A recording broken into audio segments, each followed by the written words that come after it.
Oke, selamat siang semuanya, saudara sekalian. Bisa Selamat dengar siang, suara Pak. saya? Selamat siang, Pak.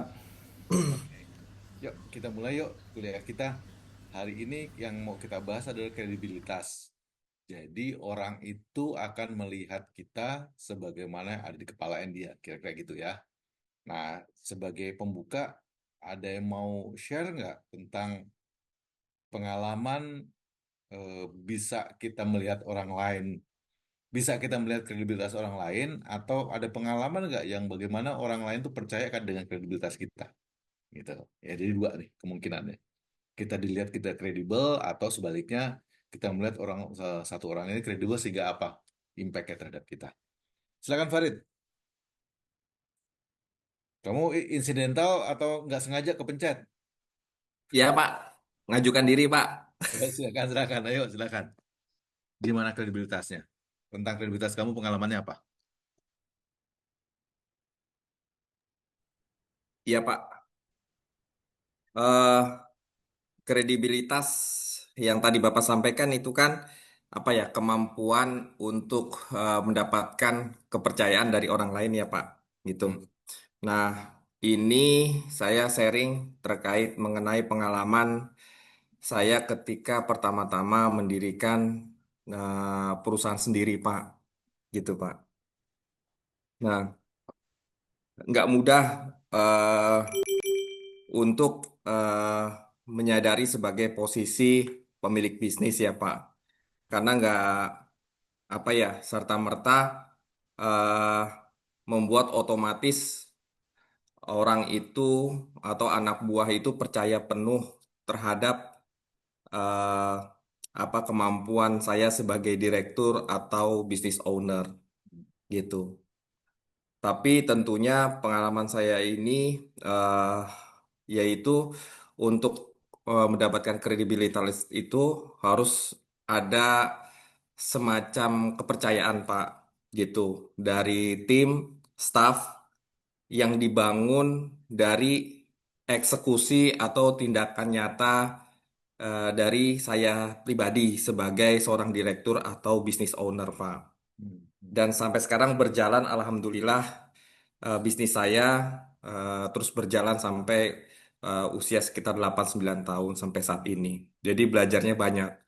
Salah satu pengalaman penting yang terjadi yaitu contohnya saya ambil studi kasus pada Sorry, saat sorry. Sebelum pengalaman, yang kamu lakukan dari orang nggak percaya sampai ke orang percaya apa saja, Farid? oh gitu ya Pak. Jadi Hmm. eh, yang pertama itu jadi ini Kan nggak mungkin nih maksa orang, lu percaya sama gue dong, kan nggak bisa ya gitu. jadi Nah, ada tindakan nyata Pak. Ini ah, saya ambil dari studi kasus saya ya Pak. oke, oke, yuk, yuk, Ya, yuk. jadi pada saat di divisi produksi, Pak, divisi Hmm. produksi eh, fabrikasi dan permesinan. Saat itu terjadi gangguan mesin, Pak, pada saat produksi yang menyebabkan Hmm. eh, keterlambatan pengiriman ke customer, Pak. Hmm. Nah, situasi ini membuat eh, tim itu agak kehilangan semangatnya pada saat ada tekanan dari pelanggan kita harus ngirim cepat, on time. Nah, terus terjadi eh, apa mesin itu shutdown, Pak. Gitu. Jadi sebagian karyawan merasa bahwa eh, pihak supervisor atau pihak manajemen sebutnya lah. Jadi Hmm. lebih banyak menyalahkan ke pihak welder atau operator produksinya. Nah, sebagai disinilah posisi saya sebagai leader ya, tentunya sebagai pemilik bisnis karena UMKM kan nggak direktur iya, Hmm. ngurusin engineer juga iya gitu Pak kadang Pak. Jadi Ya. saya harus turun langsung ke lapangan gitu. Jadi selama 2 hari itu Pak, saya turun tangan langsung eh, mendampingi dari operator atau kita sebut tim produksi. Terus saya juga ikut andil menganalisa kenapa sih penyebabnya mesin itu gitu kan. Nah, terus dan maka dilakukan perbaikan gitu ya Pak. Perbaikan terus saya memberikan instruksi, panggil supplier, teknisi, dan saya membuatkan SOP gitu kan. Jadi di situ saya melakukan action gitu Pak, karena saya mempunyai apa ya keahlian, kompetensi di bidang engineering. Tentunya ini memberikan semacam perhatian dan kepercayaan terhadap tim bahwa eh, saya bisa diandelin gitu Pak dalam hal ini, sehingga berhasil tuh dalam 2 hari eh, menyelesaikan masalah itu, sehingga Hmm. tidak perlu untuk mensubkon pekerjaan saya ke orang lain. Tapi konsekuensinya produksi berjalan untuk mengejar ketertinggalan itu otomatis harus berjalan 3 shift, Pak. Gitu. Itu Jadi kelihatannya kamu membuktikan bahwa sebagai leader kamu mampu melakukan sesuatu sebagaimana yang diharapkan kayak gitu ya. iya gitu, Pak. Gitu. Jadi menunjukkan kepercayaan gitu. Nggak hanya modal omongan aja, ayo cepet selesaikan, selesaikan. Tapi saya lebih dari itu gitu. Jadi membantu mereka menyelesaikan Hmm. gitu kan, apa resource yang dibutuhkan, misalnya oh kita butuh teknisi yang lebih kompeten untuk memperbaiki itu gitu, Oke. akhirnya saya panggilkan, ya alhamdulillah selesai, dan juga tidak ada reschedule pengiriman, jadi kita tetap on schedule, hanya saja jam jam kerjanya ditambah jadi 3 shift gitu Pak, untuk mencapai schedule itu, dan karyawan pun tidak merasa keberatan gitu kan, karena kan ada uang lembur juga, Hmm. dan mereka senang gitu untuk mencapai itu Pak. Jadi Oke. Oke. apa ya, eh, tidak hanya saya menyalahkan karyawan saja, tapi harus membantu mereka untuk mencapai schedule pengiriman Hmm. gitu Pak. Salah satu poin dalam kredibilitas itu adalah bertahan. Ya, jadi kalau misalnya sudah kredibel pada waktu A, kalau nggak ada kondisi tertentu, biasanya kita kredibilitasnya ya jadi di situ gitu maksudnya udah sampai di situ. Betul Pak, apa istilahnya ya? Harus seorang apa ya leader kayak saya itu harus tunjukkan konsisten gitu Pak Ya, terhadap ya. kalau misalnya memang eh, saya kan selalu result oriented ya Pak. Jadi wah pokoknya kalau dikasih waktu 2 minggu ya 2 minggu, nggak bisa mundur. Kalau misalnya memang harus apa namanya harus lembur, ya udah lembur gitu, dan saya Hmm. bayar, dan kami bayar, perusahaan bayar gitu Pak. Jadi apa ya, munculnya kewibawaan dari leader itu penting gitu Pak. Oke, oke, oke. Dan sampai masa sekarang masih bertahan ya kredibilitas itu ya. Masih Pak. Jadi apa ya? Saya pernah ikut training gitu ya Pak, tentang bisnis coaching. Jadi memang result oriented itu sangat penting gitu. Jadi ibaratnya ruthless gitu Pak. Kalau nyebutnya itu leaders itu harus ruthless, kejam dalam hal menagih hasil gitu Pak. Tapi fleksibel dalam hal cara gitu Pak. Ya. Gitu Pak. Oke, terima kasih Farid. Ada yang lain mau bisa sharing tentang kredibilitas? Boleh Pak, saya Pak. Boleh, silakan Victor. Ya, terima kasih Pak. Ini sama-sama business owner dua orang nih ya. Apa namanya mau cerita dikit Pak. Jadi kalau namanya bicara kredibilitas itu butuh proses Pak. Nggak mungkin ada yang instan. Karena menyangkut kepercayaan, konsistensi itu udah pasti. Dan kemampuan atau kompetensi. Nah itu kan nanti akan apa namanya akan terbentuk kredibel nggak sih kita? Karena kredibel itu nggak mungkin bisa kita munculkan dari nggak bisa kita nyatakan oleh kita sendiri, tapi itu adalah bentuk apresiasi atau penilaian dari orang lain. Itu pemikiran saya seperti itu. Nah, eh, sebenarnya banyak sih Pak kalau bicara apa namanya story tentang kredibilitas yang terjadi di Ya, jangan khusus. banyak-banyak, kamu satu aja dulu. Iya, khususnya Karena banyak kalau lah. banyak, kamu ngajar, saya yang jadi murid. Sebenarnya karena kita ngalamin, kami ngalamin kayak Mas Farid juga ngalamin, juga teman-teman yang lain pasti ngalamin juga. Nah, paling saya memilih salah satu aja di mana saya pernah mengalami kondisi tim saya itu bikin penawaran biasa, bikin quotation, nilainya nggak terlalu besar lah, sekian kira-kira 400-500 juta. Nah itu dibikin pada suatu saat ada yang usernya itu minta ganti tipe. Nah, masalahnya sebenarnya penawaran itu terdiri dari dua, satu base unitnya dan satu lagi adalah tambahannya agar kapasitasnya bisa lebih besar.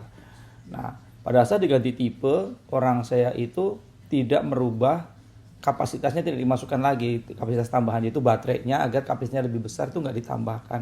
Otomatis yang ditawarkan hanya base unitnya doang, dan itu cukup fatal karena user itu tanpa babi bu lagi langsung eksekusi PO. Eksekusi PO kita sempat bingung sih, loh kok langsung ya? Biasanya dia mundur dan pada saat sampai ke saya itu udah terlanjur PO dan dikirim barangnya, orangnya itu mengajukan instalasinya sekitar 6 bulan kemudian, dan orangnya komplain, loh kok kapasitasnya cuma sedikit. Nah itu cukup fatal. Akhirnya masuk ke saya coba cek, wah ternyata ada kesalahan fatal di bagian kapasitas. Ternyata di spesifikasi penawaran itu tidak dirubah. Yang awalnya 30 menit, begitu diganti tipe menjadi standar harusnya 7 menit. Nah tambahan baterai itu tidak ditambahkan, jadinya tertulisnya tetap 30 menit. Padahal kalau ganti tipe tanpa baterai balik ke normal kan harusnya. Nah ini cukup fatal dan sempat rame, tapi berjalannya waktu itu sampai ke lawan dalam tanda kutip ya, customer saya juga menjaga kredibilitas mereka karena mereka perusahaan TBK terbuka, yaitu Alexindo. Mungkin banyak orang kontraktor tahu Alexindo. Nah mereka itu sampai sewa pengacara, ya kami juga otomatis lawyernya muncul juga di kita. Akhirnya kelihatannya ontok-ontokan nilainya nggak terlalu besar, tapi effort kita terbuang sangat banyak nih, sampai harus ke kepolisian dan lain sebagainya. Hanya saya cuma putusin, kalau mau diurutin itu sebenarnya salah di kita. Saya kumpulin tim saya jelasin kalau seperti ini kita akan jadi jelek. Oke, ini harga yang harus dibayar, yaitu kita harus rugi sekian, mungkin sekitar 200 juta. Kita harus kasih tambahan baterai sesuai dengan spesifikasi yang ditulis. Biarpun secara datasheet itu nggak ada, tapi bagaimanapun juga ini loh yang akan dinilai sama orang bahwa kita itu punya konsistensi, punya kredibilitas. Nah itu Pak. Nah itu hal kecil yang saya ajarkan ke tim saya, dan itu Sebelum ke sana, ya impact-nya apa tuh, Vic? rugi Pak. Tapi buat saya Oh, sebenarnya bukan rugi nominal iya, sekitar 200 juta saya harus tambahin kapasitas itu. Dan saya cuma akhirnya itu jadi pembelajaran buat kami ya, tapi kami harus kami bereskan sampai ke user, instalasi itu running, user juga puas, berita acara serah terima juga bisa beres. Nah ini yang oke. kami harus lakukan. Di satu sisi ini kredibilitas di mata customer, tapi kredibilitas di mata tim saya itu juga saya harus bisa belajar dari sini. Dari sini saya urutin, saya jelasin. Ini loh, kalau kita kita udah sempet sampai ke hukum nih, itu berarti kan ada kekecewaan dari customer kita, dan kita coba ajarin ini yang nggak boleh terjadi. Ada saatnya bisnis itu tidak harus untung terus, tapi di saat kita suatu saat harus lossnya itu harus ada nilai yang kita dapat. Nah dari sini saya bisa kasih pelajaran bahwa kalau namanya kredibel, namanya kepercayaan, ini prosesnya. Berarti kesalahan di kita. Saya nggak mungkin bebankan masalah ini ke tim saya yang mesti akan kerepotan juga dia. Berarti otomatis akan di take over oleh perusahaan. Tapi kita semua harus belajar, saya bilang gitu. Jadi dari kondisi saya pertamanya tetap konsisten Pak, bahwa ini kita tuh nggak salah. Tapi begitu saya lihat detailnya, wah ini nggak bisa. Berarti harus mengakui sesuatu yang memang posisi kita itu nggak benar. Nah itu yang saya saya sampaikan, dan ini saya selalu sampaikan ke tim saya Pak. Tim saya itu selalu ingatkan bahwa yuk kita harus konsisten untuk ngecekin yang detail ya. Nah itu satu. Terus bicara integritas, kan di situ ada nilai integritas juga Pak. Bagaimana sih kita tetap pada komitmen kita memberikan layanan yang terbaik. Ada kompetensi kita. Orang akan melihat bahwa kita nggak akan kompeten mengerjakan proyek ini kalau kita nggak bisa take risk atau kita ngambil risiko yang memang ada gitu. Nah, berarti kita harus siap nih. Nah, transparansi ini juga penting. Saya ajarin, jadi ada beberapa poin. Transparansi dari awal harus terbuka agar kita bisa memitigasi problem, jangan sampai problem itu terjadi lebih besar Coba kalau dari awal kita udah tahu, kelihatannya kita bisa mengurangi itu resiko, kita bisa ambil project ini dengan smooth, dengan baik, tanpa perlu ada masalah. Nah, ya otomatis kinerja tim saya juga sebenarnya itu nggak mudah Pak mereka lewati Pak. Dan orang yang membuat kesalahan ada punishment pasti, tapi dari semangatnya dia untuk bisa menyelesaikan masalah itu saya tetap apresiasi bahwa karena saya nggak mungkin membuat orang tersebut itu jadi drop. Jadi pada saat dia udah tahu, saya bisa kasih tahu problemnya, poin-poinnya. Saya harus kasih apresiasi bahwa dia tetap tetap konsisten, tetap komitmen untuk bisa menyelesaikan tanpa kabur dari masalah. Jadi ini sih pengalaman yang saya pernah alami dan konsistensi, integritas, kompetensi, transparansi dan juga endingnya adalah apresiasi. Itu sih Pak yang saya coba untuk summary ya dari pengalaman yang saya pernah dapat Pak. Itu Pak. Jadi Terima kalau nggak kasih. salah poinnya ya Victor ya, namanya membangun kredibilitas itu perlu biaya ya, Ya, gitu ya. Biaya itu bisa internal tadi yang 200 juta itu kan ya, kerugian gitu. Tapi ternyata dampaknya manis juga ya. Karena kan kamu nggak disu sama pengadilan, masalahnya selesai gitu ya. Jadi 200 juta tuh jadi kecil gitu untuk sebuah proses jangka panjang, katanya gitu ya. iya Kayak gitu. betul Pak. Karena ini dampaknya juga ke bukan dampak sih, efeknya, efek positifnya itu ke semua tim Pak jadinya. Mereka belajar untuk lebih baik lagi.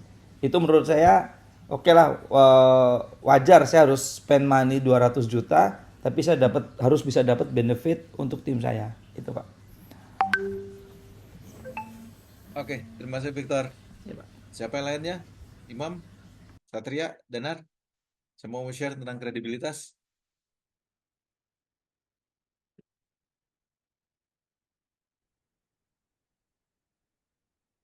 Ada yang pernah? Saya boleh, Pak. Iya, silakan. Ya. Eh, ini saya join dua, Pak, karena yang satu laptop saya kameranya tidak tahu ini mati. Jadi, Nggak apa-apa. apa Silakan. namanya? Saya setuju dengan yang disampaikan oleh Pak Victor dan Pak Farid sebelumnya, Pak, bahwa kredibilitas itu dibangun berdasarkan beberapa skup atau tatanan ya, ada prosesnya. Jadi tadi kan Pak Farid menyampaikan ada kompetensi atau keahlian, terus Pak Victor ada konsistensi dan juga ada reputasi. Mungkin contoh yang saya alami, yang pernah saya alami, ini saya sharing lagi Pak mengenai yang apa namanya kerjasama yang saya tekuni ini dengan service partner Kohler. Jadi dulu itu sebenarnya saya dengan Kohler udah bekerja sama sekitar 7 tahun yang lalu, tapi baru ditekankan untuk menjadi authorized itu sekitar 3 tahunan yang lalu. Jadi selama 4 tahun itu eh, kami selalu ditunjuk Kohler untuk membantu pekerjaan pemasangan sanitari di pameran di Indo Voltage. Per tahun kan ada itu. Nah, saya pernah menyampaikan ke Kohler karena mereka kan ada program mau meniru beberapa negara yang lain seperti India, Amerika dan lain. Jadi mereka mempunyai semacam after sales yang mendukung apa namanya brand tersebut untuk ininya repair dan perbaikannya. Nah, saya sampaikan bahwa dulu saya itu orang ekspat Pak, dari India, dari Kohler India dikirim ke Indonesia buat membentuk suatu program ini. Nah, eh, saya pernah ngobrol sama dia bahwa eh, kenapa kok kamu harus milih saya gitu saya. Karena pertama saya punya keahlian. Di Indonesia mungkin atau di Jakarta lah, perusahaan yang seperti yang saya eh, eh, punya ini itu terutama untuk sanitari itu mungkin ada tapi tidak terlalu yang punya kapasitas untuk mencukupi kamu gitu. Sampai dia itu saya minta datang ke tempat saya Pak, ke workshop bagaimana pola atau apa namanya pengelolaan teknis itu saya tunjukkan ke dia. Kemudian dari situ dia bisa melihat bahwa mempertimbangkan lah ini memang bisa dengan karena dia mengajukan beberapa syarat. Jadi kalau apa namanya pengecekan ada kontak hari ini dari Kohler, besok itu tim harus datang, teknisi harus datang ke lokasi di area Jabodetabek ya. Jadi untuk apa namanya ini untuk mengenalkan bahwa Kohler atau program ini dapat diandalkan, dapat sesuai dengan ya tidak kalah dengan inilah otoris yang lain di beberapa negara. Jadi saya bilang ke dia, saya ada training, saya ada ini, dan teknisi yang di tempat kami itu mereka menyambut dengan baik. Jadi karena apa namanya ya ini kan semacam kerjaan, bukan kerjaan yang di lapangan yang kasar gitu, dalam artian kan dia udah menjadi lifestyle color merek ini. Jadi secara kapasitas tim kami sangat mumpuni, sangat bisa dipakai dengan kondisi dia, kemudian secara dia cocok dengan apa yang kami miliki, jadi sudah ketemu aja, sudah klop gitu. Itu pertama dari keahlian. Kemudian ada satu lagi mungkin yang apa namanya, faktor yang saya alami Pak, yaitu tentang kejujuran. Kalau tadi Pak Peter kan bilang soal transparansi, mungkin tidak jauh beda ya. Jadi kalau soal kejujuran ini, saya pernah bilang ke dia bahwa suatu saat satu hari ada pameran kan, kerjanya kan hampir 24 jam masang-masang dan misal-misal. Saya pastikan ke dia bahwa tim kami itu tidak ada yang apa namanya, ngambil semacam spare part atau eh, balikin sesuai, kalau dibongkar balikin sesuai dus-dusnya. Nah itu yang apa namanya, mereka dia tidak menyangka bisa loh kok ada yang sampai serapi ini, sampai apa namanya, sampai benar-benar care to detail gitu. Nah itu yang apa namanya, jadi pertimbangan eh, kita sepakat untuk melakukan atau melaksanakan otorisasi partner ini. Kemudian yang terakhir mungkin bagi saya adalah konsistensi, Pak. Jadi tadi kan dia bilang apa namanya, bisa bisa mengandalkan kami karena begitu ada kontak hari ini, besoknya itu langsung dicek. Nah, ini kami tekankan terus. Jadi dalam waktu 24 jam, dalam waktu 48 jam setelah kontak itu langsung dicek, langsung diperbaiki. Bahkan setelah perbaikan itu kalau ada penggantian spare part atau apa, itu kami sudah siap juga karena apa namanya, tadi dari segi keahlian atau dari segi expertnya kami punya dalam skup atau lingkup pekerjaan ini Pak, seperti itu. Jadi kalau nggak salah, eh, kredibilitas itu bisa dijaga kalau kita konsisten melakukan Iya, apa yang kita jadikan sebagai jadi expertise gitu kira-kira ya. ya, Betul benar ya? Pak. Kan dari Misal, situ tadi timbul ya, reputasi Pak. Jadi ya.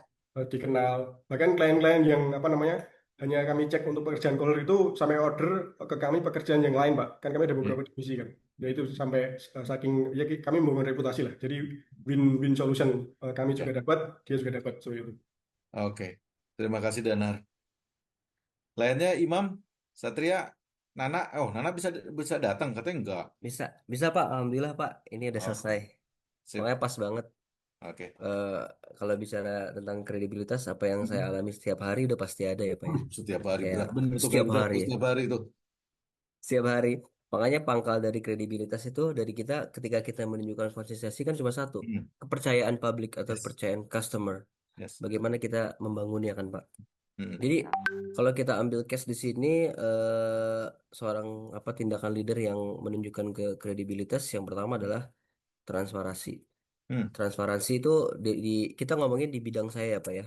Kalau saya pribadi kayak langsung menginformasikan kondisi lapangan seperti apa dari perusahaan ke customer karena memang ada banyak langkah-langkah perbaikan yang dilakukan itu harus terinformasi dengan jelas kepada customer supaya tidak beli kucing dalam karung gitu kan Pak. Ya.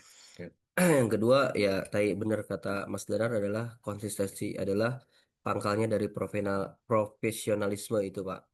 Jadi kita harus terus koordinasi meeting kilat lah sama tim dan lain-lain.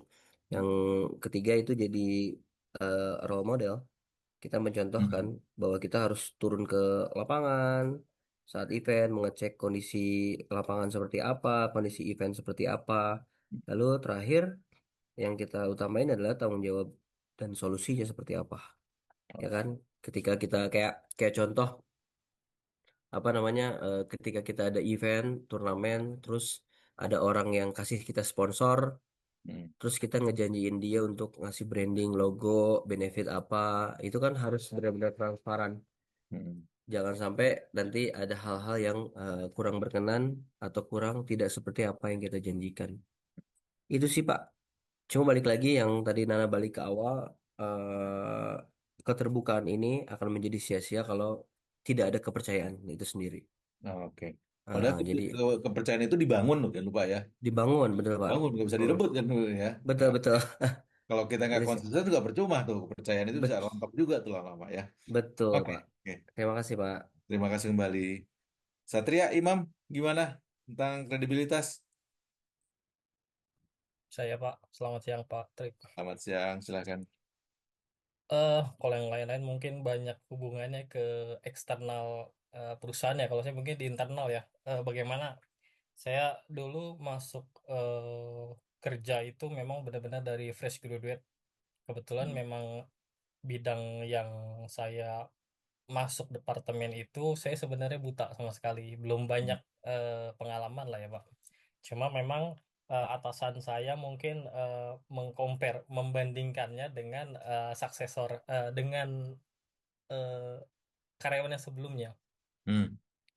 Jadi ekspektasinya mungkin terlalu tinggi ya. Jadi sempat di underestimate juga, bisa Oh ya, dibayangkan seorang atasan mengunderestimate buahnya gitu ya, bawahan lah ya. Tapi saya juga nggak patah semangat sih. Saya berusaha menjawab eh, tantangan itu. tantangan itu. Saya belajar bagaimana eh saya masuk itu, saya tidak ada handover, tidak Hmm. ada banyak Jadi orangnya sudah nggak ada. sudah nggak ada Pak. Oke. Dan saya benar-benar belum pengalaman. Mhm. Saya belajar setiap hari.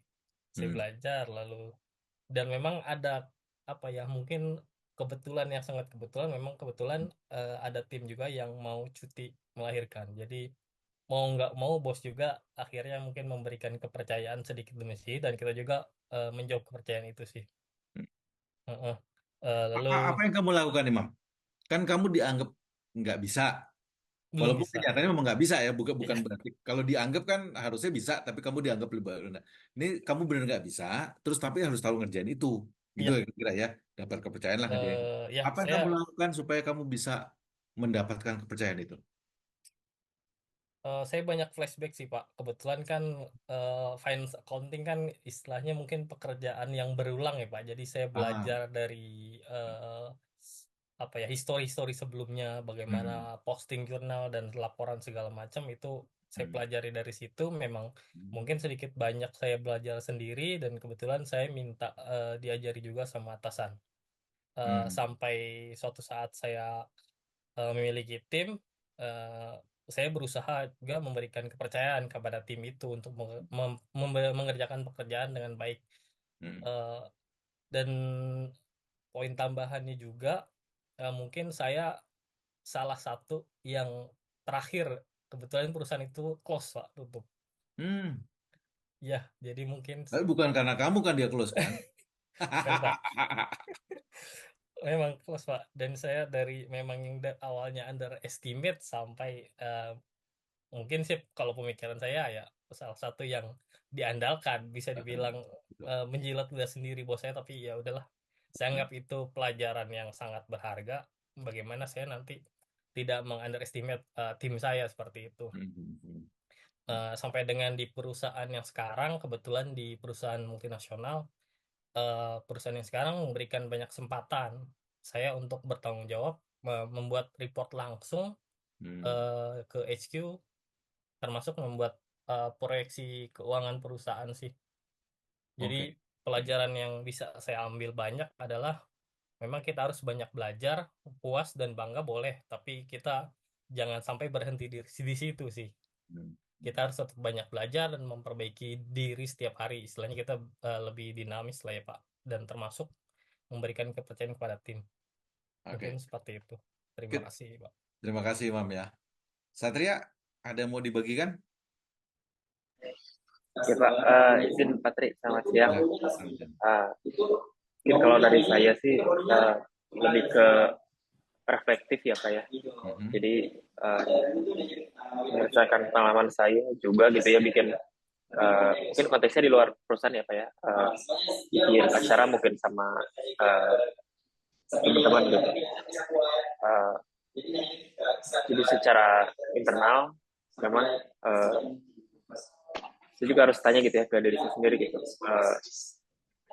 Kira-kira apa sih yang harus saya lakukan, saya nggak boleh lakukan gitu, supaya saya bisa dipercaya sebagai pemimpin gitu. Dan juga yang kedua, secara eksternal, kira-kira apa yang bisa bikin mereka itu mau ikut arahan saya gitu. Kenapa kok istilahnya buat kenapa kami itu nurut ke Anda gitu. Nah itu jadi suatu bentuk refleksi diri sih Pak, kalau dari saya gitu. Karena setiap anggota itu kan punya perannya masing-masing gitu ya. Jadi harus jadi pendengar yang baik juga gitu Pak. Jadi mungkin kita sebagai leader pengennya tuh didengerin terus gitu. Tapi seringkali justru yang mahal itu listening skills sih, bukan cuma sekedar hearing gitu. Ya, ya. Itu sih Pak kalau dari saya. Ini tuh aja. Oke, Kasih. terima kasih. Ini pengalamannya barusan pengalaman bagus semua nih ya. Pengalaman bagus dan kemudian dilihat dari kacamata masing-masing gitu. Saya mau mengajak ke saudara sekalian untuk melihat sebuah profesi yang kalau dipikir makin jauh dari kita sekarang. Dulu mungkin kita ngeliat dia hebat, tapi makin lama makin makin makin nggak benar gitu ya, karena makin berada di bawah kita. Tapi kenapa kredibilitasnya bertahan terus di mata kita? Pernah bayangin nggak guru SD kita? Iya, Pak. Bayangin satu aja guru SD yang kalau mudah-mudahan masih ingat ya. Kalau saya berarti guru SD kan mulai umur 5 tahun sampai umur 11 atau 12 tahun lah kira-kira gitu ya. Berarti itu kok dibilang umurnya 5 tahun berarti sekitar 67 sampai tahun 74 tuh SD saya tuh kira-kira. Nggak usah bayangin Anda masih udah lahir atau belum, nggak usah bandingin itu ya. Ya pastilah nggak. Tapi yang menarik gini ya, itu guru itu dulu waktu saya kecil aja dia udah tua. Sekarang kalau saya tua kan dia makin tua lagi kan ya. Ada satu guru masih hidup tuh sekarang. Tapi di kepala saya, ya bayangin aja guru SD, dia kan ngajarin kita 1+1 waktu kelas 1 ya dan segala macam. Yang menarik adalah ketika saya sudah sarjana, dia nggak sarjana, otomatis kan pengetahuan sampai di sana saja kan ya. Kalau ngomongin tentang tadi pengetahuan, apalagi Farid ngomong keterampilan teknis segala macam, dia keterampilan teknis dia tetap aja ngajar apapun namanya nggak, karena dia tetap di sana karena dia kalau nggak salah pendidikannya tuh PGSD, kalau masih ingat ya dulu ada PGSD. PGSD itu sebetulnya setingkat SMA, tapi khusus untuk jadi guru SD kayak gitu. Nah yang menarik, kok di mata saya nggak menurun tuh ya kredibilitasnya gitu. Padahal kan secara real saya udah lebih pinter, udah lebih apa gitu ya, nggak pernah menurun loh. Itu satu ya, satu cerita kok menurut saya kredibilitas itu bukan hanya bicara tentang kemampuan teknis. Ternyata ada hal-hal lain, hal-hal emosional yang memungkinkan kredibilitas itu ternyata juga ada di kepala kita nih masing-masing. Itu satu. Yang kedua adalah saya tuh kebetulan SMA nggak pernah sekolah, jadi saya bolosan. Gitu ya. Saking bencinya kepala sekolah saya, dia bilang gini, tahu nggak siapa yang saya ingat? Yang saya ingat cuma 2 orang di SMA ini. Jadi SMA saya itu 12 kelas. Jadi antara 6 IPA dan 6 IPS. Kalau masing-masing 40, berarti kan hampir 500 kan. Jadi yang diingat cuma 2. Yang pertama adalah ketua OSIS. Jadi orang hebat. Udah dia nggak pernah bolos, orangnya pintar, segala macam lah. Jadilah dia ketua OSIS. Kedua yang bukan sering bolos. Kalau sering bolos, nggak pernah di kelas. Kalau di kelas saya tidur. Gitu. Ya. Jadi yang diingat tuh 2 orang itu. Nah, yang menarik gini, satu saat kan kita nggak mungkin ya kemudian jadi bolosan, itu nggak mungkin. Itu tahun saya lulus berarti tahun 88. Sekitar tahun 2005, saya tuh bekerja di sebuah kantor konsultan Amerika. Dan konsultan Amerika itu mau membuat CSR. Salah satu CSR adalah membantu sekolah. Nah, bukan sekolah terdekat, sekolah yang mau dibantu itu, kalau ada yang tinggal di daerah Pondok Labu di Jakarta Selatan, itu ada namanya Alizar, sekolah namanya Alizar. Nah, ditugaskan saya ke sana. Sebagai konsultan, merasa keren dong. Pokoknya konsultan Amerika lagi, pokoknya keren lah gitu, merasa keren lah gitu ya. Datanglah saya ke sekolah itu. Terus katanya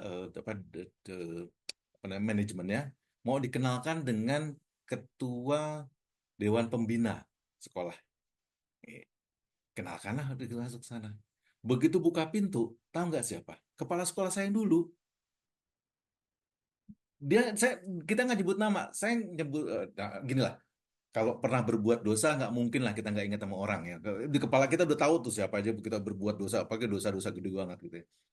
Salah satu dosa saya adalah mengunci dia di kamar mandi 3 jam, dia kunci di kamar mandi gitu ya. Itulah salah satu kriminal yang saya lakukan. Menariknya adalah, terus dia bilang gini, saya kelihatannya kenal kamu deh gitu. Bayangin ya, itu 88 sampai 2005, kan hampir 13 tahun ya. 13 tahun itu panjang, perjalanan panjang.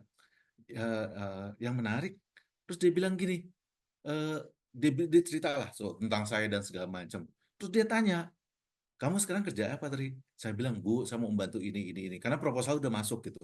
Terus dia kaget, kamu mau bantu saya? Uang kamu aja nggak pernah sekolah, dia bilang gitu. Gimana kamu bisa membantu saya gitu? Nah itu bayangin ya. Jadi jangan bayangkan kredibilitas itu apa namanya mudah. Ternyata nggak mudah, apalagi orang atau produk atau perusahaan yang punya track record jelek. Sehingga saya itu berupaya untuk membuat si ibu ini, soalnya ibu ya, ibu ini untuk mengakui bahwa saya bisa. Tapi kan nggak mungkin saya sombong, orang di guru saya kan susah sombong. Kalau punya klien atau apa kan kita bisa, oh, gue bisa nih, gue ini, gue kita buat seperti, kan kita nggak bisa kan sombong dengan orang-orang yang pernah mengajari kita gitu. Suksesnya adalah kebetulan CSR itu tentang bagaimana memotivasi guru-guru sehingga kemudian dengan proses segala macam tercapailah kira-kira. Yang mau saya bawa adalah kredibilitas itu adalah penilaian orang. Ya. Jadi bukan kita yang nilai, kita dinilai orang lain gitu. Jadi kita di mata orang gitu. Nah, apa yang bisa? Makanya tadi saya tanya, gimana caranya? Karena cara itulah yang paling penting untuk membuat sebuah kredibilitas itu terbangun dengan baik. Nah, saya mau membawa tadi itu pengalaman paling menarik. Saya mau membawa ini pada teori-teori yang ada. Kalau nggak teori, konsep lah kira-kira ya. Saya mau mulai dengan kuliah saya sekarang. Saya mohon izin untuk share screen saya ya. Oke. Nah, kayak gini nih. Ada satu dalam buku Robin and Kotler dikatakan bahwa kalau kita bekerja sama orang, biasanya kita itu bekerja bukan bekerja. Kita akan optimal kalau bekerja dengan orang yang menurut kita itu kredibel. Gitu. Sehingga kita bisa menyerahkan kinerja kita, penilaian mereka dan segala macam itu secara total. Gitu. Makanya kemudian kalau kita suka sama bos kita, biasanya kerja kita lebih optimal dibanding kita bekerja dengan orang yang nggak kita suka. Nah, ada satu penelitian pada tahun, saya ingat banget waktu saya bekerja di sebuah perusahaan consulting itu, mereka bikin survei internasional secara global. Ada sekitar 1.000 orang yang terlibat dalam survei itu secara global. Terus pertanyaannya, dari banyak pertanyaan, saya ingat satu pertanyaan. Apakah bos Anda pernah melakukan coaching? Gitu. Pertanyaannya gampang tuh, sederhana banget. Yang ditanya sebagian besar ke arah bosnya, jadi kita melihat bos kita, tapi sebagian besar juga melihat pada anak buah kita. Bagaimana anak buah kita melihat. Pertanyaan kan tadi itu, apakah bos Anda melakukan coaching? Tahu nggak yang terjadi? 90% anak buah mengatakan tidak. Anak buah leader kita jarang melakukan coaching atau tidak pernah melakukan coaching. Gitu. Ini tidak disebutkan nih coaching itu apa, nggak ada definisinya. Pokoknya pernah melakukan coaching apa enggak gitu. Common sense saja gitu. Yang menarik adalah ditanya sama bosnya, itu 90% itu mengatakan tidak. Tapi begitu sama bosnya, dikatakan bahwa hampir 70-80% mengatakan kita melakukan coaching. Waktu ditanya, data itu di-cross. Ternyata menarik. Yang dimaksud coaching sama si anak buah adalah memberitahukan apa yang harus dilakukan, membimbing, diskusi, ya, kayak gitu. Sesuatu yang memungkinkan anak buah itu ngerti apa yang mau dilakukan. Tapi tahu nggak yang bilang coaching sama si bosnya apa? Perintah, terus kemudian suruhan, marah-marah, segala macam itu termasuk pada coaching. Artinya apa? Saudara sekalian, kalau misalnya kita lihat prosesnya, ternyata kredibilitas itu di mata orang-orang itu beda standarnya, beda caranya. Tapi bahwa kredibilitas itu berdampak pada penilaian orang kepada kita itu benar. Karena kredibilitas itu nanti diceritakan sama orang-orang lain. ya. Nah, kredibel itu ada dua, terdiri dari dua. Yang pertama expertise, yang kedua trust. Expertise itu adalah keterampilan kita. Jadi kalau mau dianggap kredibel di mata orang, jadilah orang-orang yang hebat dalam pekerjaan kita. Apapun pekerjaannya, itu soal nomor dua ya. Dengan kata lain, expert itu bicara tentang hal yang sifatnya teknis. Ya, kamu jago apa? Jago programmer, jadilah programmer yang hebat. Kamu seorang salesman, jadilah seorang salesman yang hebat. Dan selanjutnya, itu adalah expertise. Tapi yang penting juga trust. Trust itu kan bicaranya adalah hal yang sifatnya mendukung keterampilan yang ada. Itu bentuknya soft skill. Bentuknya hal yang bisa mengatakan bahwa oke, gue percaya lo orang hebat. Gitu maksudnya. Ya, jadi kita orang-orang yang percaya. Konsistensi, integritas, transparansi yang tadi dibicarakan sama saudara sekalian itu adalah hal-hal yang terkait dengan trust. Bagaimana trust itu terbangun. Kalau dua-duanya bisa di merger menjadi sebuah kesatuan, rasanya kita adalah orang-orang yang diberikan kredibilitas tinggi untuk bisa bekerja dengan baik. Oleh karena itu, muncullah yang namanya kita bilang matrix. Kalau yang bentar. Kalau yang vertikal ini adalah trust, sementara yang expertise ini adalah yang horizontal, maka akan ada empat kuadran yang ada. Yang satu ini adalah orang-orang yang memiliki expertise tinggi dan dia bisa dipercaya sebagai orang-orang memang kemampuannya tinggi. Gitu. Jadi terbukti bahwa dia memang tinggi. Itu dibuktikan dengan prestasi, kinerja dan segala macam di sini.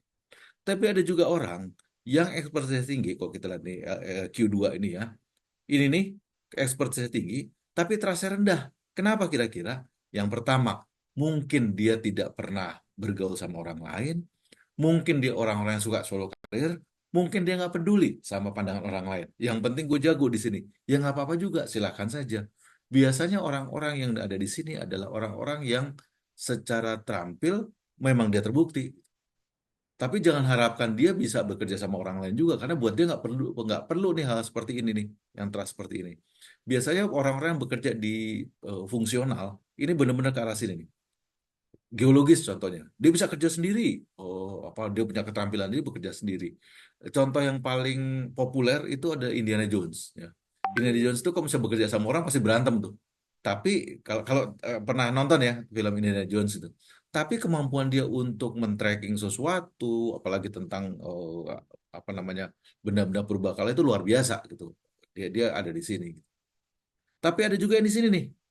Ini adalah orang-orang yang dibilang fresh graduate, ya, orang baru lulus itu, secara expertise nggak begitu tinggi, tapi dia mungkin bisa dipercaya banyak orang, ya. Atau orang-orang yang dipromote, ya. Sorry, yang ketiga nih yang fresh graduate, yang ini yang dipromosi. Jadi orang-orang yang karena dia kemampuannya maka dipromosi, maka dipercaya untuk bisa. Walaupun untuk mengerjakan pekerjaannya belum tentu bisa dilakukan. Ya, ini tadi Imam nih contoh ini nih. Jadi dia baru dipindah atau baru di hire sehingga dia kemudian dianggap dia bisa melakukan pekerjaan-pekerjaan ini. Nah, yang Q3 ini adalah orang-orang yang baru lulus nih, fresh graduate atau apapun yang trust rendah dan expertise rendah. Dia punya kemungkinan.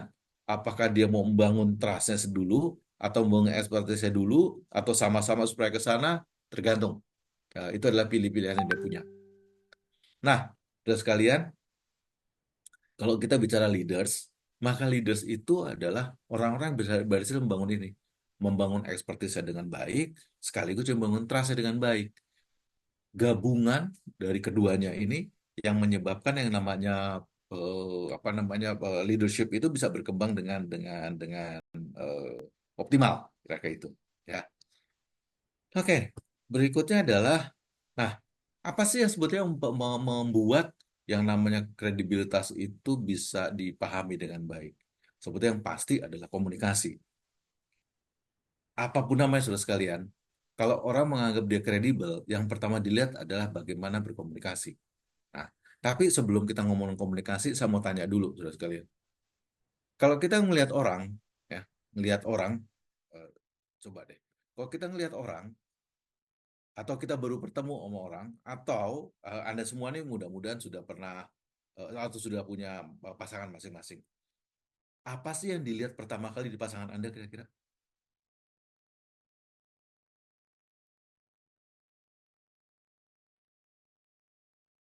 Apa yang membuat Anda yakin bahwa dia adalah pasangan kita? Apa kira? Kejujuran mungkin Pak. Apa?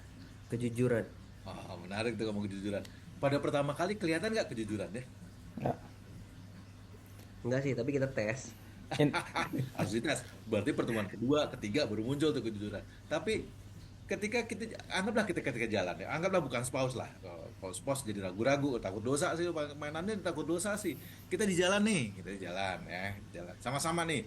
Kita bertujuh nih jalan. Terus kita ngelihat cewek lewat. Kita bertujuh, jangan lupa ya, kita bertujuh. Kita lagi duduk atau kita lagi jalan, ada cewek lewat. Kira-kira apa yang membuat kita, wih ini gila loh, gitu loh. Apanya kira-kira? Sikap mungkin. Penampilan, Pak. Penampilan, Sikap. sikap setelah berapa lama mungkin baru muncul ya. Tapi apalagi cantik dan segala macamnya, jujur aja lah, nggak mungkin lo akan ngeliat orang yang jelek, udah percaya deh, nggak mungkin kan gitu. Kenapa itu terjadi? Karena yang pertama kita lihat adalah sifatnya fisik, Visual. Ya. ya. Itulah ada konsep dalam komunikasi namanya 3V, 3V. V pertama adalah visual, apapun Visual. namanya itu visual, kelihatan gitu. Jadi kalau mau dibilang Anda kredibel saat ya Anda bisa ditampilkan sebagai orang yang benar-benar kredibel, karena kredibel itu ada biasanya ada standarnya. Nggak mungkin seorang kredibel itu bajunya lusuh udah susah deh, nggak mungkin. Setelah sekian lama baru dia ngomong, oh dia bisa lo kerja gitu. Tapi yang pertama kali pasti dianggap lo Allah, ini bajunya berantakan nih, pasti itu yang terjadi. Ya, jadi fisik itu yang pertama. Yang kedua adalah belum pada omongannya, baru pada suaranya. Kedengaran nggak nih suaranya?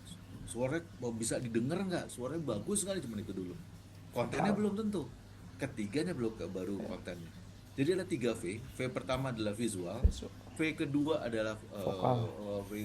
vokal. V ketiga adalah verbal. Visual. Ya. Jadi kalau kita mau kredibel, jangan berusaha untuk membuktikan dulu. Tampilan dulu apapun namanya. Semua saudara sekalian suka pakai minyak wangi nggak? Suka pasti. Oh kalau nggak mungkin nggak, karena kok cowok nggak punya wangi, baunya bukan main tuh. Karena jangan lupa kelenjar keringat kita lebih banyak daripada perempuan. Ya. Nah kalau kita pakai minyak wangi, yang dipakai apanya? Wanginya. Kalau kita minyak wangi kita pakai apa sebetulnya? Minyak wangi ya kan? Betul nggak? Minyak wangi. Ya, betul kan? Minyak wanginya kan? Artinya kalau kita pakai minyak wangi, kenapa harus beli yang botol ya? Beli yang plastikan aja, datang ke Condet sana ya, beli yang plastikan. Wah, pakai aja gitu. Kalau Paling. habis kita buang aja, atau yang kita pakai juga si minyak wanginya gitu kan ya. Tapi pertanyaannya gitu, kenapa kita cari botol? Prepare Pak, spare. Visual, Pak. Visualnya. Kalau murah kan bisa kita buang. Ya. Lebih dulu kita buang aja. Tapi bayangin ya, kita cari botol yang cari botol yang apa? Emang kita cari cuma baunya? Enggak, cari botol yang keren. Padahal botolnya nggak dipakai loh, jangan lupa. Nah, sekarang naik lagi nih. Kalau tahu kita minyak wangi yang di botol, kita beli aja yang tester. Karena tester tuh harganya 30-50% kira-kira dari botol yang asli. Jangan lupa, paling dipakai baru 10%.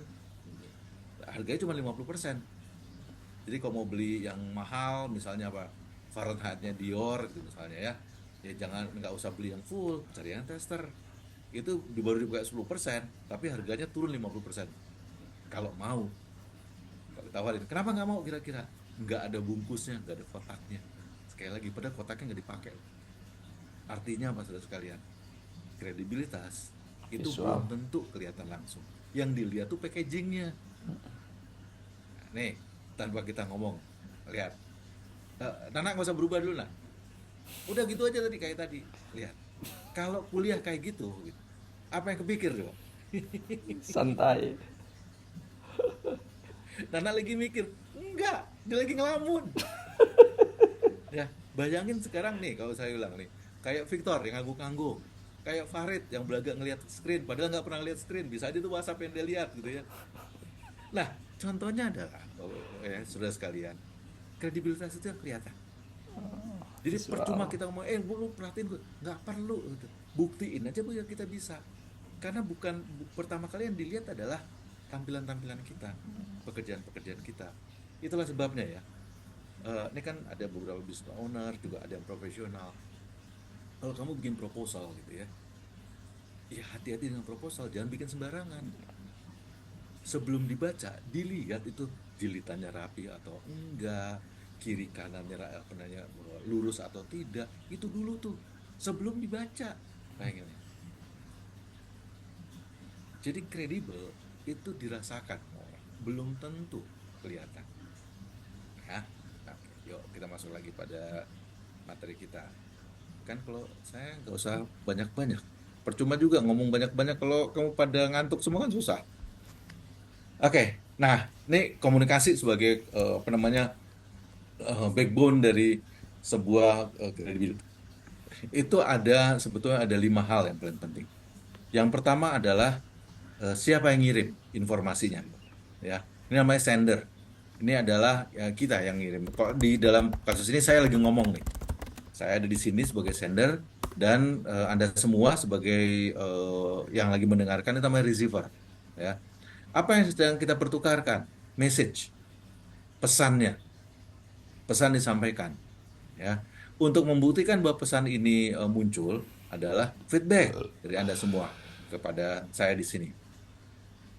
Nah, yang menarik adalah yang pertama adalah feedback itu belum tentu langsung. Karena ada orang juga yang mengatakan contoh yang baru ini yang terjadi pada saat kita lihat ya, baca chatnya Pak Kadek kan. Pak Kadek dia bilang dengar, tapi dia chat kemudian. Saya lagi dalam acara. Saya nggak punya pilihan lain untuk mengatakan silakan saja Pak, it's okay. Buat saya sih nggak jadi masalah. Itu feedback yang kita tahu. Artinya, kalau nanti Pak Kadek tidak merespon, ya nggak apa-apa juga. Karena pasti dia bukan receiver aktif di sini. Gitu ya. Nah, di antara di antara message yang disampaikan, itu ada filter-filter. Ada emosi-emosi yang muncul, bahasanya, sikap, dan segala macam. Itulah sebabnya saudara sekalian. Kalau kita mengirimkan sesuatu, jarang sekali dengar dulu. Sikapnya dulu yang dengarin. Sikapnya dulu yang dilihat. Nah, kredibilitas kita dimulai dari situ. Apakah sikap kita bisa dipertahankan atau tidak? Ya. Nah, ada beberapa hal yang secara keseluruhan bisa dijadikan sebagai upaya untuk mengembangkan communication. Ya, jangan lupa kita lagi bicara kredibilitas dan komunikasi adalah upaya untuk mendorong kredibilitas itu muncul. Yang pertama harus diingat adalah apa sih tujuannya? Anda mau ngapain nih? Dengan demikian, maka dengan mudah kita bisa memastikan seperti apa kita jualannya. Kalau dalam penjualan, beberapa yang jadi business owner itu tahu banget. Ada yang direct selling, ada yang pakai hard selling, ada yang namanya soft selling dan segala macam. Anda nanti akan belajar banyak di marketing, kan seperti itu. Tapi begitu tahu apa yang mau saya capai, lebih mudah kita melakukan modifikasi atas proses yang kita lakukan. Yang kedua, kita pilih konteksnya mau apa nih? Konteks mau aktif, cepat, tepat, atau yang setengah-setengah saja, atau kita biarkan kita menunggu dan lain-lain. Ini memungkinkan kita untuk melihat bahwa untuk mencapai sesuatu, apa yang harus kita lakukan ke depannya. Berikutnya adalah sinyal atau pesan yang kita sampaikan itu harusnya jelas. Suara harus diperhatikan, cara harus diperhatikan. Kalau kita ngomong proposal, berarti lembar proposalnya harus demikian bagus dilakukan. Ya. Terakhir adalah kita harus memastikan bahwa yang menerima pesan itu memahami apa yang kita sampaikan. Oleh karena itu, saudara sekalian, setiap kali melakukan sesuatu, kita akan bilang di depan, saya melakukan ini untuk apa? Jadi objektifnya jelas. Oleh karena itu, ditutup dengan apakah sudah bisa dipahami, Pak? Apakah ada pertanyaan dan segala macam. Itu yang kita harapkan muncul di setiap orang. Nah, saudara sekalian, rasanya hal-hal inilah yang mau saya sampaikan dalam kuliah hari ini. Poinnya sederhana saja, saudara sekalian, dan mudah-mudahan Anda sadar bahwa kredibilitas yang kita punya semuanya itu dibangun. Ya. Apakah karena keterampilan kita secara teknikal, apakah itu memang jualan kita yang bagus, itu soal nomor dua. Tapi intinya adalah bagaimana kita membuat saudara sekalian itu, kita semua bisa yakin bahwa yang kita sampaikan itu sesuatu yang benar-benar menjadi keahlian kita. Yang kedua, konsistensi, transparansi, kemampuan kita untuk menyampaikan, itu adalah kunci untuk mempertahankan kredibilitas itu sendiri. Dan kredibilitas itu jangka panjang. Ya, kredibilitas itu nggak pendek-pendek, kalau itu jangka panjang. Sulitnya dalam mempertahankan kredibilitas itu adalah kita harus mempertahankan itu semua. Karena begitu kita melakukan salah, bisa anjlok tuh ke bawah. Ya. Kalau kita ngelihat sedikit ke belakang adalah tentang pemilihan presiden kemarin. Itu namanya elektabilitas. Ada turun tuh elektabilitasnya Prabowo misalnya gitu. Orang bosan atau enggak sih itu dilakukan itu. Dengan kondisi-kondisi tertentu kadang-kadang kredibilitas naik, kadang-kadang turun gitu ya. Itulah sebabnya biasanya yang digoyang itu bukan kinerja-kinerja, tapi justru yang sifatnya kredibilitas. Sekarang ini kalau misalnya mau jujur mau merasakan, kira-kira seberapa kuat sih? Mari kita bahas deh kondisi nyata nih. Seberapa kuat kredibilitasnya Prabowo sekarang? Kuat banget, harus diakuin tuh. Prabowo ya, jangan lupa nih, bukan pemerintahan ini. Prabowo itu kuat banget, dan dia membangun semua yang sifatnya infrastruktur, tapi bukan infrastruktur dalam arti jalan dan segala macam. Infrastruktur yang mampu membuat masyarakat Indonesia tuh kira-kira aman. Bayangin aja, tentara, kan TNI ada 3 sekarang ya, darat, laut, udara, ya. Masing-masing punya pasukan komando. Biasanya jenderalnya tuh cuma 3 tuh, bintang 4 dan bintang 3. Bintang 3-nya di mana? Di badan-badan, tuh, di badan-badannya. Sekarang semua pasukan komando itu bintang 3. Konsekuensinya apa? Gedein kan sekarang. Kopassus itu sekarang ada 5 grup, yang tadi 3 grup menjadi 5 grup. Kalau aja masing-masing grupnya itu punya 6 batalion, kita harus punya 30 batalion. 30 batalion, kalau 3.000 orang, kita Kopassus 18.000. Itu banyak banget loh, 13.000 pasukan komando. Artinya apa? Mungkin kita udah siap perang nih, nanti bentar lagi mungkin Singapura kita caplok kali, mudah-mudahan ya. Susahnya nyaplok Singapura adalah kekuatan mereka daripada kita secara ekonomi. Susah juga gitu. Nah, intinya itu sekarang. Tapi untuk orang-orang yang mau goyang kan gampang nih. Dia cari sekarang. Kredibilitas pemerintahan Prabowo yang paling lemah ada di mana? Kira-kira Wakilnya Pak. di wakil presiden. Dan semua orang khawatir. Itulah sebabnya dijaga benar-benar Prabowo supaya nggak sakit, nggak meninggal segala macam. Karena begitu dia meninggal wakilnya naik. Siapa yang yakin sama wakilnya? Itu loh jadi masalah. Dan itu digoyang habis-habisan loh sekarang. Digoyang habis-habisan. Benar digoyang habis-habisan.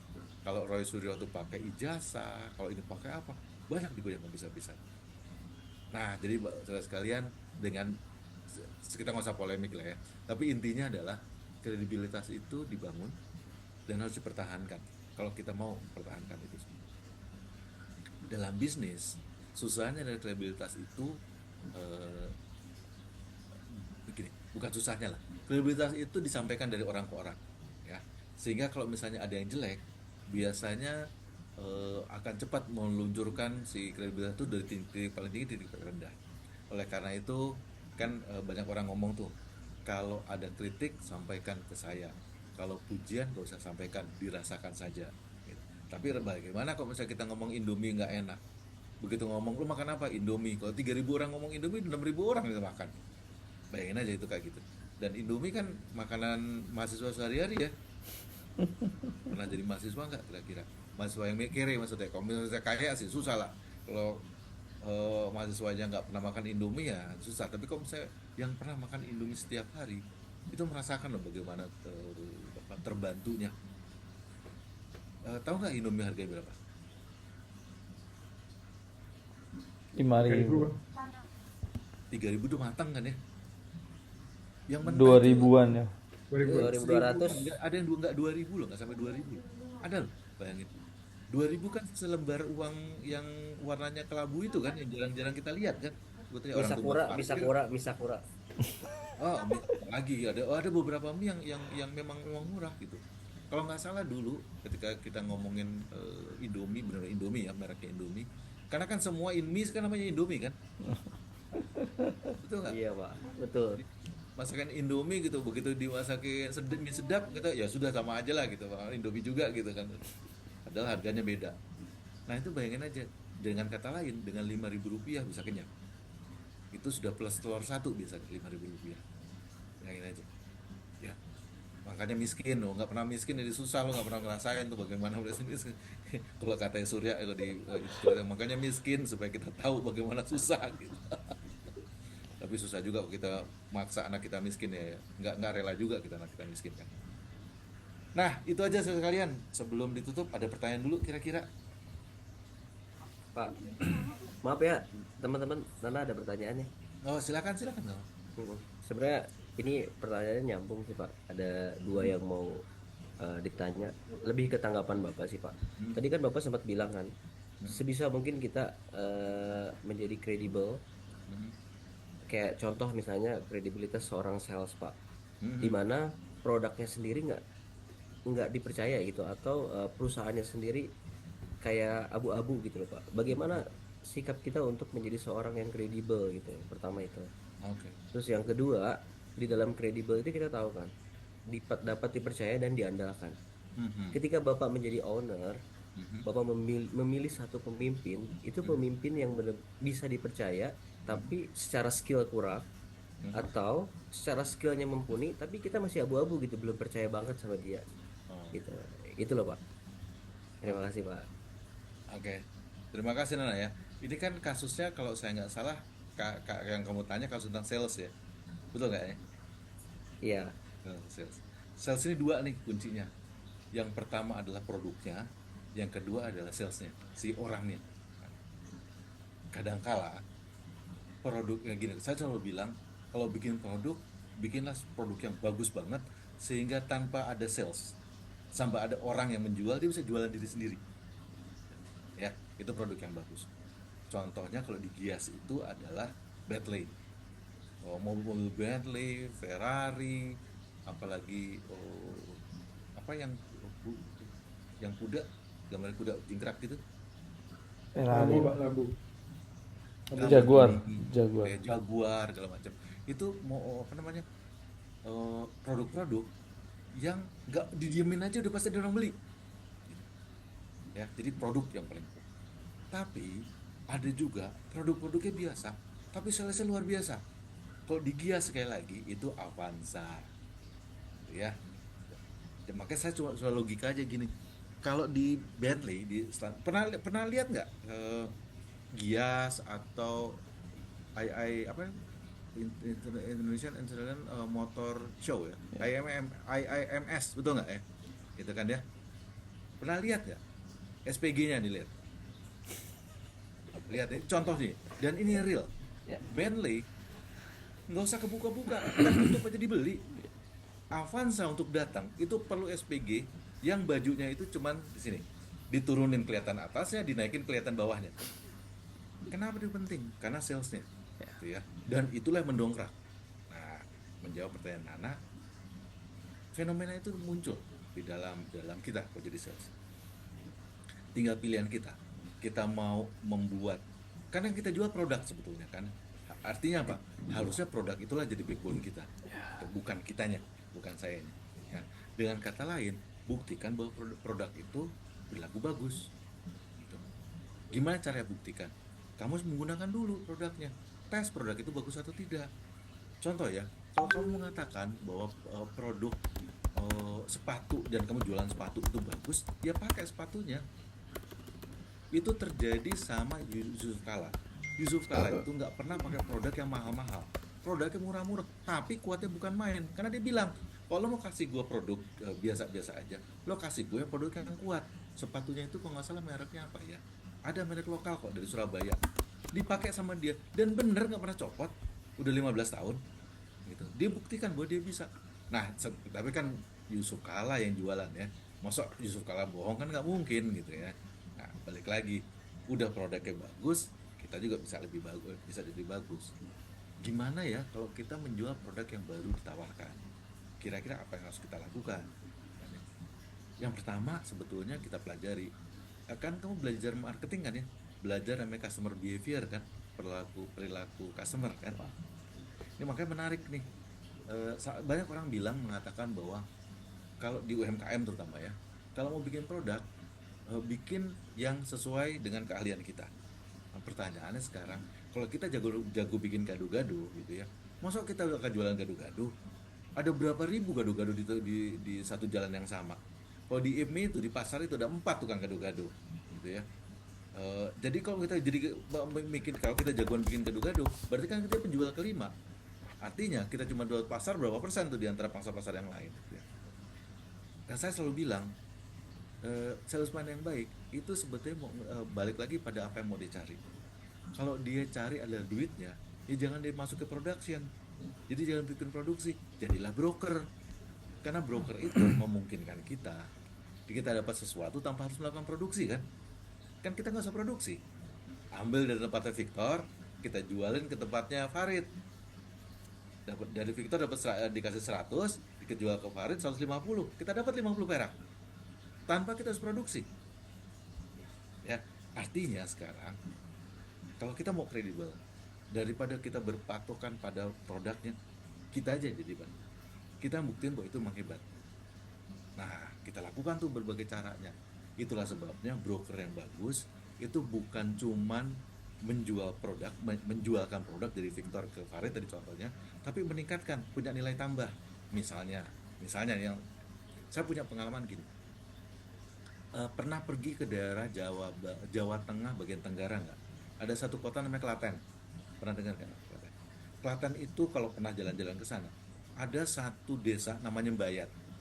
Bayat itu adalah penghasil batiknya keren. Serius batiknya keren. Warnanya cuma biru sama putih. Jadi dasarnya putih, batiknya biru. Persis seperti porselennya Belanda, kalau pernah ke Belanda. Persis putih biru gitu.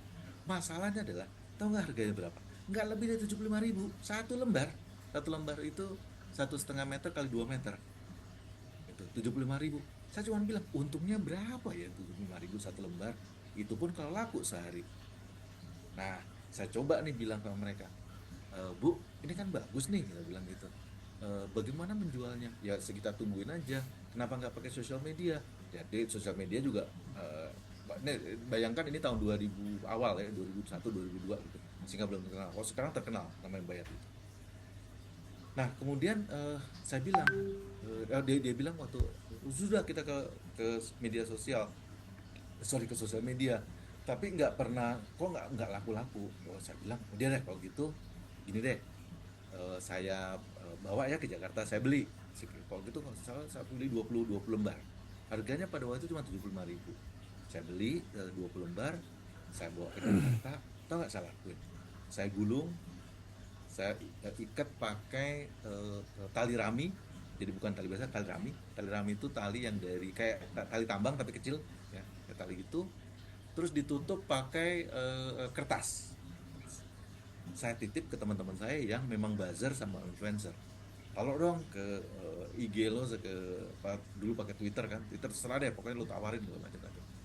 Harganya berapa, Tri? Saya bilang saya nggak mau murah-murah, tawarin 600.000. Saya beli cuma 75.000 loh. Klaten Jakarta nggak usah dihitung lah transportnya, oke ya. Itu kan pakai kereta tuh murah banget tahun 2000. Pertanyaannya tau nggak? Nggak sampai 10 hari. Nggak sampai 10 hari. Itu 20 habis. Bahkan ada yang nanya, ayo dong beli lagi. Saya bilang, gila emang orang Indonesia ya. Cuman bungkusan doang, saya bilang. Terus saya bilang, coba lo lihat deh. Ini ada 2000 itu belum Twitter. Tolong tuh lihat di Twitter ini deh. Ini enak dijual nih begini-begini nih. Baru mereka pindah ke Bayat, ke pabrik ke batik Bayat, dan kemudian terjadi. Nah, sekarang masuk tuh menjawab pertanyaan Anak. Tadi udah produk yang harusnya kuat, orang yang kuat, 3, channel penjualan juga harus kuat. Itu yang membuat kredibilitas bertambah. Jadi bisa aja kita orangnya biasa-biasa saja, tapi kita bukan ditumpangi lah, kita diperkenalkan nama orang hebat yang dia punya kredibilitasnya juga hebat. Jadi kita nempel di sana, kredibilitas kita bisa nambah tuh. Itulah sebabnya, percaya atau enggak, punya LinkedIn nggak pada? Nah, LinkedIn itu tuh yang salah satu yang membuka karir kita. LinkedIn itu memungkinkan orang nggak cuman hiring, tapi memberikan Gambaran. apa istilahnya apa ya? Memberikan komentar. Jadi kalau saya lihat setelah saya kenal sama Victor orang hebat gitu ya, saya bisa bilang tuh, Victor orangnya hebat di sini sini sini, kasih komentar gitu. Testimonialnya menambah. Begitu testimonialnya nambah, kalau saya yang punya sekitar sekian ribu follower gitu ya, itu kan kelihatan Victor lagi peng gitu, dan seterusnya gitu. Jadi eh, kita akan nyantol kemana? Udah 3 tuh, produknya sendiri, orangnya sendiri, dengan siapa kita nyantol. Dengan 3 itu aja sebenarnya kredibilitas itu bisa bertahan dengan baik gitu ya. Pertanyaannya sekarang balik lagi ke kita nih, yang karena kan kredibilitas kita nih, kredibilitas Nana, kredibilitas Farid, kredibilitas Imam dan segala macam, kredibilitas kita, bagaimana kita mempertahankan itu. Karena begitu salah sedikit, jatuh gitu, kesebar tuh dengan cepat. Itu alasannya kenapa Uya Uya, kenapa Eko Patrio, Nafa Urba sekarang udah tiarap semua. Kredibilitasnya jatuh luar biasa. Dia udah nggak punya duit, udah segala macam. Kalau kita ngomong Ahmad Saroni, dulu tuh orang-orang Tanjung Priok luar biasa, bangga banget. Sekarang ada yang bangga sama dia? Kagak sama sekali. Dilihat tuh enggak sama sekali. Uya Kuya tuh ke rumah saya di Duren Sawit, udah nggak ada yang ngeliat lagi sih sekarang. Maki-maki sih iya gitu. Nah itulah kredibilitas. Jadi jangan juga terlalu yakin, terlalu sombong. Jangan, gue di kredibel nih, bisa gue buktiin. Tapi kalau kita nggak memaintain semuanya, mungkin kita bisa cepat rusak. Mudah-mudahan menjawab Nana. Oke. Terima kasih Pak. Ada pertanyaan lain kira-kira sudah sekalian?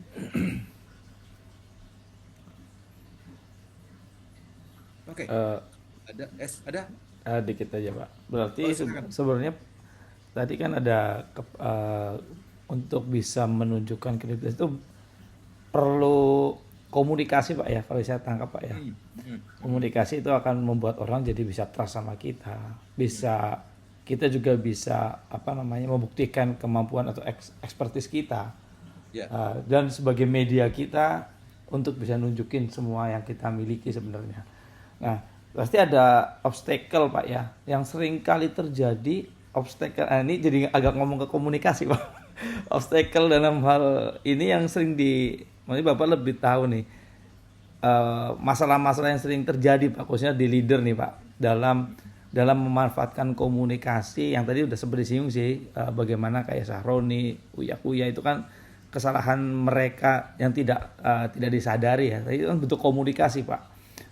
Salah satu bentuk komunikasi. Nah, kayak apa sih Pak sebenarnya yang harus dimiliki dalam menghadapi obstacle atau hambatan-hambatan yang ada gitu Pak, ataupun contoh hambatannya juga mungkin bisa di-share sedikit Pak. Oke. Terima kasih Victor. Komunikasi itu sebetulnya kan tadi ada 5 ya. Komunikasi, sender, receiver, message, terus kemudian feedback ya. Sebetulnya ada satu yang lupa itu channel. Ada 5. Sebetulnya 6 yang paling pasti adalah kemudian noise. Noise untuk sementara kita lupain. Noise itu adalah gangguan-gangguan yang ada. Gangguan dalam komunikasi. Dalam pertanyaan Victor sekarang gangguan itu akan menjadi fokus ya. Kita tahu bagaimana kita harus ngomong, bagaimana orang itu ngerti, bagaimana pesan yang disampaikan, bagaimana feedback, bagaimana channel tahu. Pertanyaannya bagaimana kita ngasih noise. Noise itu gangguan-gangguan. Itu kira-kira ya Victor ya. Gimana kita menghadapi obstacle dalam proses komunikasi. Obstacle ada 2 ya. Yang pertama real noise. Real noise itu fisik, physically gitu. Kalau kita ngomong di seperti ini, dan kalau kamu lihat bahwa saya ada di ruangan, artinya nggak akan banyak gangguan yang ada, ya. Sehingga saya nggak perlu teriak.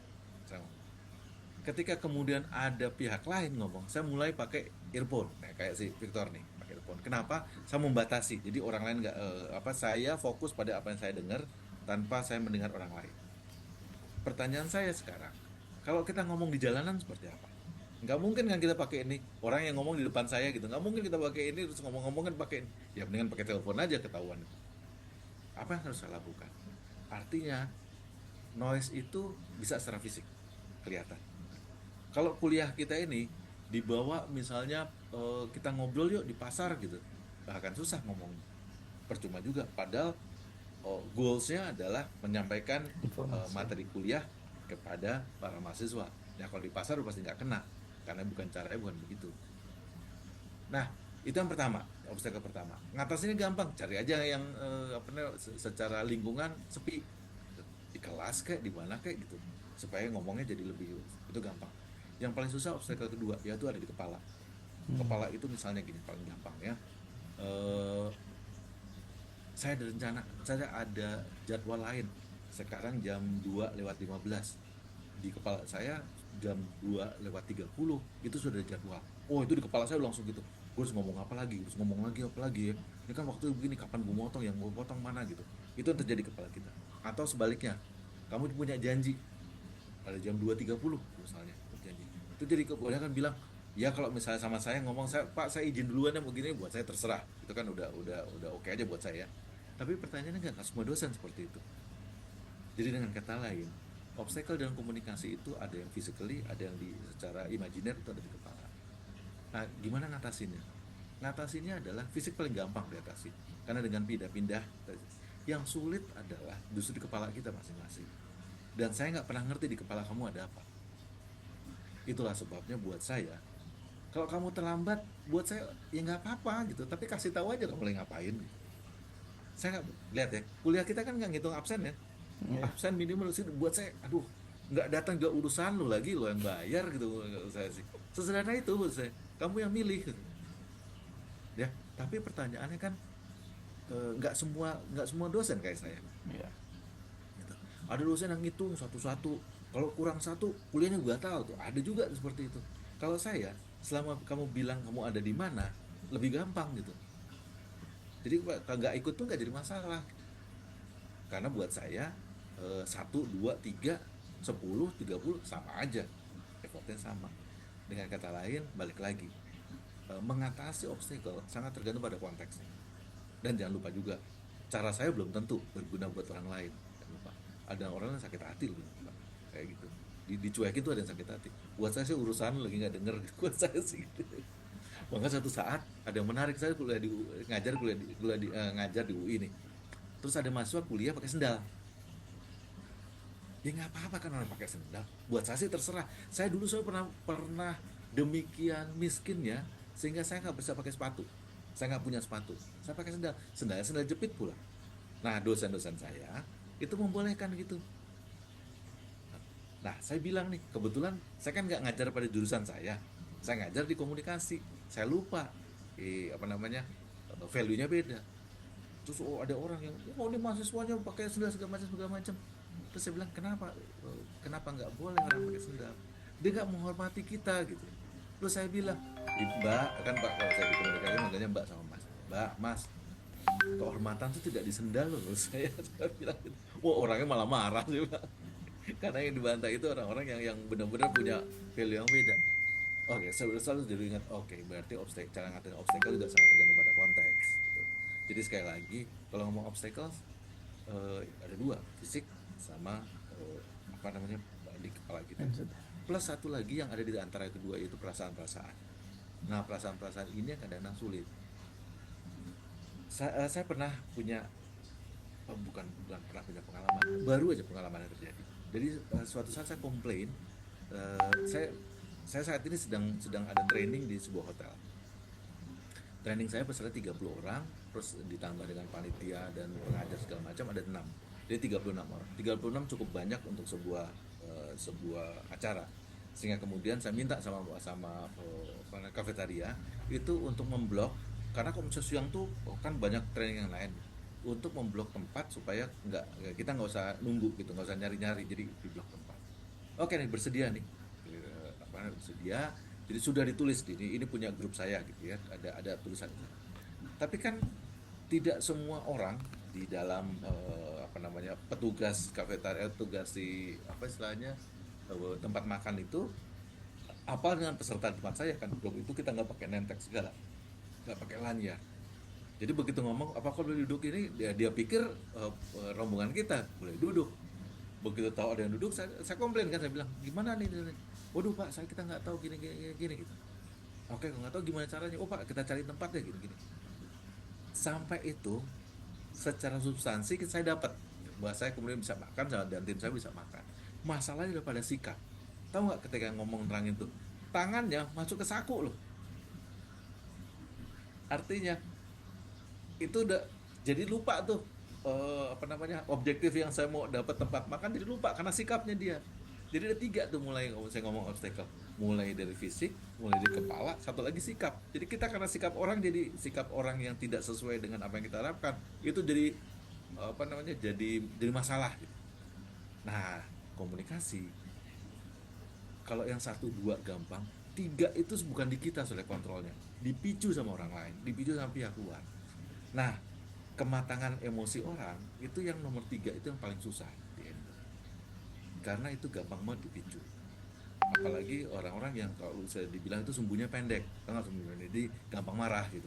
Kalau sumbu panjang kan sabar gitu, ini sumbu pendek nih gitu. Nah, sumbu pendek ini yang agak sulit, nah seperti itu.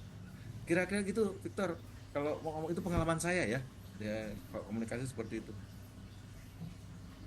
Oke, ada pertanyaan lain sudah sekalian? Oke, kalau nggak ada, besok saya nggak akan memberikan tugas apapun.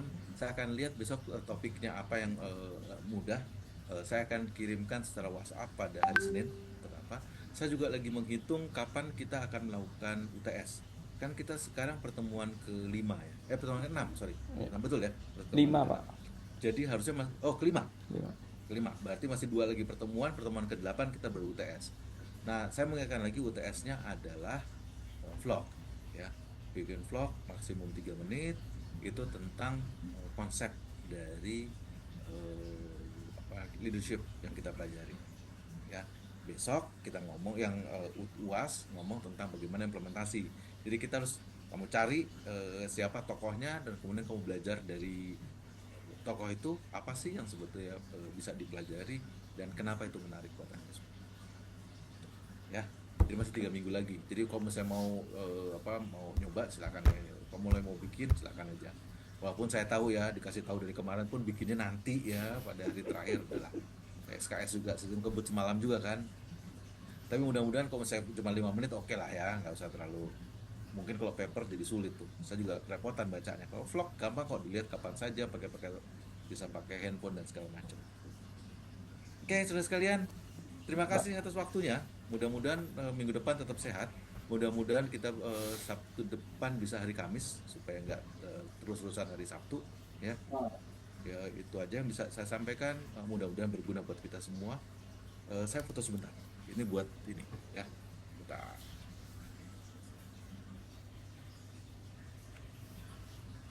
Oke, terima kasih saudara sekalian. Saya sudah foto ini buat pertanggungjawaban saya sama Nabila. Begitu. Terima kasih Pak Terima Tri. kasih, Pak. Terima kasih ya. Pak. Terima kasih Pak Pak Tri. Patri. Ya, Ya. happy weekend. Ya. Terima kasih, Pak Tri. Gitu, Pak. Mas Danar.